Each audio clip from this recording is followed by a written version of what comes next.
Ya, ni kweli Jonathan Soa tulimsimamisha kutoka kwenye kambi yetu.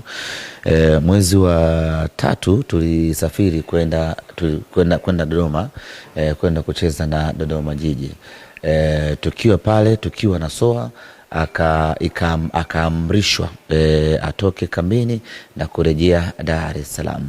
Na Soa alikuwa akituhumiwa kwa makosa kadha ya utovu wa nidhamu, ambayo ni malalamiko yaliyokuja kutoka kwenye benchi la ufundi.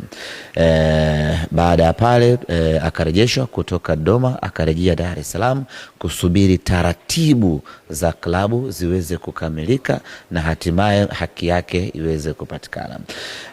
Baada pale akawa amepelekwa kwenye kamati ya nidhamu ya Simba Sports Club, ambayo inaongozwa na mwenyekiti wake Kamanda Kova.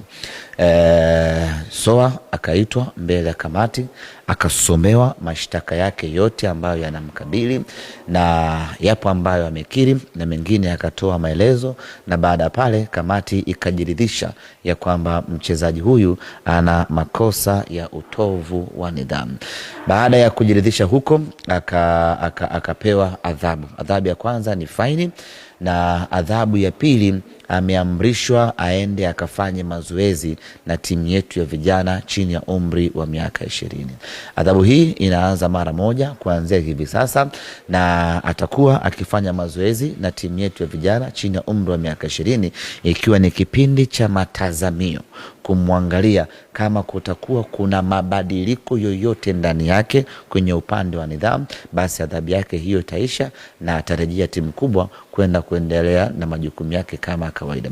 Kwa hiyo huo ndio mustakabali wa Soa na Simba Sports Club, ya kwamba yupo kwenye kuitumikia adhabu yake aliyopewa, ambayo ni kufanya mazoezi na timu ya vijana chini ya umri wa miaka 20, ikiwa ni kipindi cha matazamio.